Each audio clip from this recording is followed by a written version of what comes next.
Bharatiya Janata party ने राजेश चौधरी को माठ विधानसभा क्षेत्र से टिकट देकर चुनावी मैदान में उतारा है। इससे पूर्व पिछले विधानसभा चुनावों में एसके शर्मा माठ से चुनाव लड़े थे, लेकिन इस बार उनका टिकट काटकर राजेश चौधरी को दिया है। न्यूज़ से हुई खास बातचीत में राजेश चौधरी ने कहा कि पार्टी संगठन ने जो भरोसा जताया है, जनता के बीच जाकर वह उसको भरोसे को कायम रखेंगे। इस समय उत्तर प्रदेश में चुनावी संग्राम चल रहा है और प्रत्याशियों ने भी अपनी दावेदारी शुरू कर दी है और मैदान में आ गए हैं। भारतीय जनता पार्टी ने अपनी पहली लिस्ट जारी कर दी है, जिसमें मथुरा की माठ विधानसभा सीट से राजेश चौधरी को प्रत्याशी बनाया है, जो कि मथुरा की सबसे महत्वपूर्ण विधानसभा मानी जाती है माठ, जिस पर एक कड़ा मुकाबला होता है। इस वक्त हमारे साथ मौजूद हैं भारतीय जनता पार्टी के माठ विधानसभा क्षेत्र के प्रत्याशी राजेश चौधरी साहब। सबसे पहले आपको टिकट मिली, उसके लिए बधाई। माठ बेहद अपने आप में महत्वपूर्ण सीट है। बीजेपी ने आप पर भरोसा जताया माठ के लिए। माठ का चुनाव 22 का चुनाव कितना चुनौती है आपके लिए? देखिए, कोई भी चुनाव चुनौती होता है, चाहे छोटा चुनाव हो चाहे बड़ा चुनाव हो। और ये तो योगी जी को मुख्यमंत्री दोबारा बनाने के लिए चुनाव हो रहा है, तो ये और महत्वपूर्ण चुनाव है। जनता को ये तय करना है कि आप अखिलेश यादव को चाहते हो या योगी जी को मुख्यमंत्री देखना चाहते हो। एक तरफ विकास है और एक तरफ अखिलेश रूपी विनाश है, उसी के बीच में ये लड़ाई होनी है। बहुजन समाज पार्टी कहीं दूर दूर तक झगड़े में, लड़ाई में है नहीं, कोई अस्तित्व नहीं है बहुजन समाज पार्टी का। हाथी तो एकदम बूढ़ा होकर के बैठ गया है घर। लड़ाई साइकिल और कमल के चिन्ह की है। लक्ष्मी आएगी तो कमल पर बैठ करके ही आएगी। सवाल ये भी है कि भारतीय जनता पार्टी के माठ से कई दावेदार थे। प्रमुख दावेदार में राजेश चौधरी और एसके शर्मा थे, लेकिन इस बार एसके शर्मा का टिकट काट दिया गया है। ऐसे में भारतीय जनता पार्टी के जो कार्यकर्ता हैं उन पर किस तरीके से भरोसा रखा जाएगा, क्योंकि एसके शर्मा ने भी चुनाव लड़ने का ऐलान कर दिया है। एसके शर्मा जी हमारे बड़े भाई हैं, भारतीय जनता पार्टी के सीनियर नेता हैं।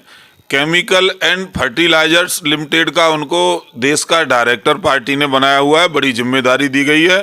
और वो मान लो दो लोग किसी चीज़ के लिए कोशिश कर रहे होते हैं और एक को मिलती है तो स्वाभाविक रूप से मन में थोड़ा नाराज़गी होती है। मैं कोशिश करूंगा, मैं तो उनके पुत्र की बराबर उम्र का हूँ, उनके बेटे और बेटी की उम्र मेरे बराबर है। मैं कोशिश करूंगा कि उनकी नाराज़गी दूर करूं। और लक्ष्य विधायक बनना नहीं है, लक्ष्य है किसी भी तरह से माठ क्षेत्र का विकास। और माठ क्षेत्र का विकास तब होगा जब उत्तर प्रदेश में योगी जी पुनः आएंगे। बड़े लक्ष्य के लिए छोटी बातों को कई बार भूलना भी पड़ता है। मैं उनसे निवेदन करूंगा, प्रणाम करूंगा जाकर के कि मुझसे कुछ गलती हुई होंगी, उनको भूल करके बड़े लक्ष्य के लिए हमें जुटना चाहिए।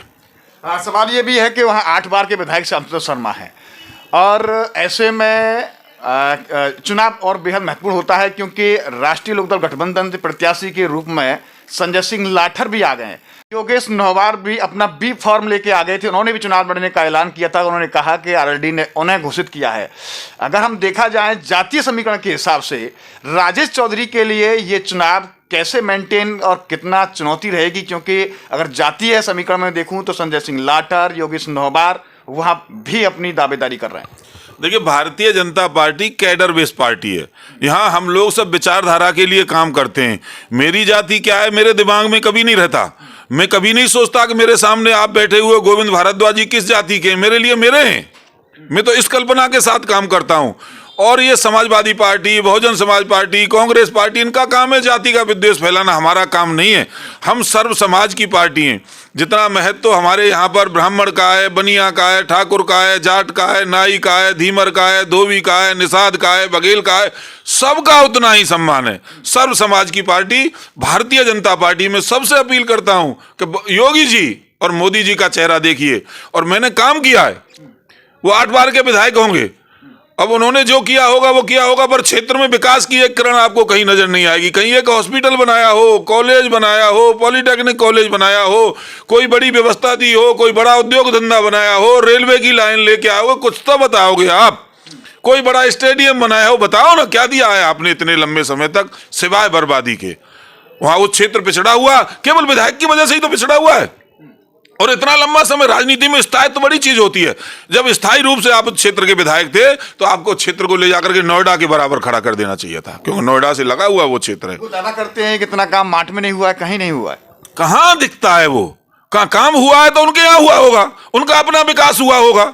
माठ में कुछ नहीं हुआ, दिखता है तो वहां करके बताएं कहाँ है, दिखाएं तो सही। कौन सा बहुत बढ़िया सरकारी पॉलिटेक्निक कॉलेज है, कोई एम्स बनवा दिया है, या राज्य सरकार का बड़ा कोई मेडिकल कॉलेज बनवा दिया है, कोई बहुत बढ़िया बच्चियों का पॉलिटेक्निक कॉलेज बनवा दिया है, महिलाओं का डिग्री कॉलेज बनवा दिया है, कोई सरकारी इंटर कॉलेज बनवा, बताएं ना आप। रखिए, मैं तो आमंत्रित करता हूं, हाथ जोड़ करके निवेदन करता हूं, आइए मेरे सामने मुझसे बैठ करके बहस करिए और आप प्रूव करिए आपने क्या किया है। मैं भी बताऊंगा मैंने किया। मैं तो कोई जिम्मेदारी में नहीं था। मैं दावे के साथ कहता हूं, माठ क्षेत्र का एक गांव कोई नहीं ऐसा होगा जहां कुछ न कुछ काम राजेश चौधरी ने नहीं करा दिया होगा। तो वो तो उन्होंने बर्बाद कर, उनकी राजनीति अलग तरह की है। लड़ाई झगड़ा करवाना, भाई से भाई को झगड़ा करवाना, FIR बाजी कराना, मुकदमेबाजी कराना, उसमें उनका समय जाता है, उनका ध्यान क्षेत्र के विकास पर नहीं रहता। ऐसे में क्या मानते हैं कि जिस तरीके से SK शर्मा भी अपनी तैयारी कर रहे थे, तो क्या कोई कार्यकर्ता कोई प्रभावित होगा, या किसी कार्यकर्ता के मन को ऐसी ठेस पहुंची होगी जिस तरीके से कल कुछ कार्यकर्ताओं ने SK शर्मा जी के समर्थन में कुछ? जिम्मेदार व्यक्ति हैं, समाज के प्रतिष्ठित व्यक्ति हैं, भारतीय जनता पार्टी में उनका अपना एक महत्वपूर्ण स्थान है। मेरा ऐसा मानना है ऐसा कोई कदम वो नहीं उठाएंगे। माठ का चुनाव बेहद महत्वपूर्ण माना जाता है। 2 बार के ब्लॉक प्रमुख भी हैं नौझील के। आप अपने कामों की भी दावा कर रहे हैं कि आपने माठ विधानसभा में हर गांव में काम करा है। अब मैं मानता हूं, लेकिन चुनाव विधानसभा का है, बेहद महत्वपूर्ण है। ऐसे में गठबंधन का प्रत्याशी आपके लिए कितना चुनौती रहेगा, बसपा का प्रत्याशी आपके लिए कितना चुनौती रहेगा? देखिए, इन दोनों ही अगर हम पैरेलल बात करें तो आपकी चुनौती किससे रही और मुकाबला किससे रहेगा? भारद्वाज जी, ये जो गठबंधन का आप नाम ले रहे हो ना, ये बेमेल गठबंधन है। मुझे तो याद आ रहा है वो दिन, और मेरी आत्मा कांपती है, मेरा मन रोता है ये सोच करके कि जिस समय चौधरी अजीत सिंह को विधानसभा के अंदर विधायकों की वोटिंग में मुलायम सिंह ने हराया था। उत्तर प्रदेश की राजनीति दूसरी होती। यदि मुलायम सिंह ने सैक्रिफाइस किया होता तो षड्यंत्र करके मेरे चौधरी अजीत सिंह को, चौधरी चरण सिंह जी के पुत्र को मुख्यमंत्री नहीं बनने दिया, मेरे मन से वो पीड़ा नहीं जाती है। मेरे पिताजी के मन से भी नहीं गई, मेरे बाबा के मन से नहीं गई, और मेरे क्षेत्र के मन से भी नहीं जाती है। कैसे स्वीकार करें हम जिन्होंने हमारे होनहार एक बहुत बड़े नेता की राजनीतिक हत्या कर दी थी। इस बार वो गठबंधन से चुनाव लड़ रहे हैं। बेमेल गठबंधन है। वही तो मैं कहता हूं, चौधरी अजीत सिंह कहते थे जिस गाड़ी पर सपा का झंडा उसमें बैठा है कोई गुंडा। तो गुंडों के साथ कैसे चले जाएगा जी मेरा समाज, मेरा क्षेत्र, माठ क्षेत्र तो गुंडों को स्वीकार करता ही नहीं है किसी भी रूप में। पराजय होगी 100%, यहां से भारतीय जनता पार्टी जीतेगी। अपना मुकाबला आप किससे मानना है? अगर हम बात करें कि भाई कैंडिडेट्स हैं, गठबंधन का प्रत्याशी है, बसपा का प्रत्याशी है, निर्दलीय भी प्रत्याशी मैदान में आएंगे, आप अपने मुकाबले को किससे स्वीकार करेंगे? भारतीय जनता पार्टी का लक्ष्य 51% वोट हासिल करना। हमने ये टारगेट लोकसभा चुनाव 2019 के लिए भी बनाया था और हमने ये अचीव किया था।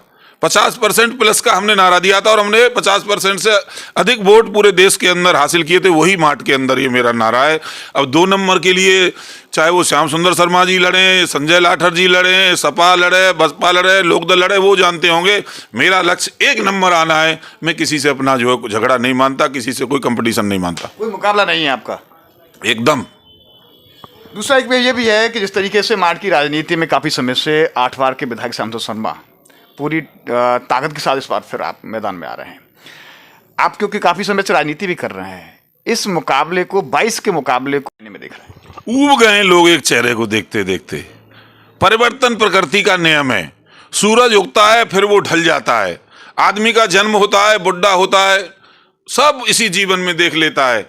और बड़ा अंतर होता है उगते सूरज में और ढलते हुए सूरज दोनों में। नया सवेरा होने वाला है माठ में, नई एक किरण खिलने वाली है, विकास की एक किरण आने वाली है माठ क्षेत्र के अंदर। तो निश्चित रूप से भारतीय जनता पार्टी विजयी होगी। धन्यवाद। इस तरह से हमारे साथ रहे भारतीय जनता पार्टी के माठ विधानसभा क्षेत्र के प्रत्याशी राजेश चौधरी। भारतीय जनता पार्टी ने राजेश चौधरी पर माठ विधानसभा में चुनाव लड़ाने को लेकर बड़ा भरोसा किया है उन पर। अब ये देखना होगा कि राजेश चौधरी भारतीय जनता पार्टी के इस भरोसे पर कितने सफल हो पाते हैं। बहरहाल पूरी ताकत के साथ वो चुनाव मैदान में है। पार्टी ने भी माठ पर राजेश चौधरी पर इस बार भरोसा जताया है। अब आने वाले समय में ये देखना होगा कि माठ विधानसभा क्षेत्र का 2022 का विधायक कौन होता है। बहरहाल भारतीय जनता पार्टी ने अपनी पहली सूची जारी कर दी है। माठ में राजेश चौधरी को कैंडिडेट बनाकर ये साबित भी किया है कि राजनीति के समीकरण किस तरीके से सफल भी किए जाते हैं। क्योंकि इसलिए इस बात को हम कह रहे हैं कि माठ में भारतीय जनता पार्टी के दूसरे नेता SK शर्मा भी दावेदार थे, लेकिन उनका इस बार टिकट काट दिया है। न्यूज़ का पर्सन राजेश सोलंकी के साथ गोविंद भारद्वाज।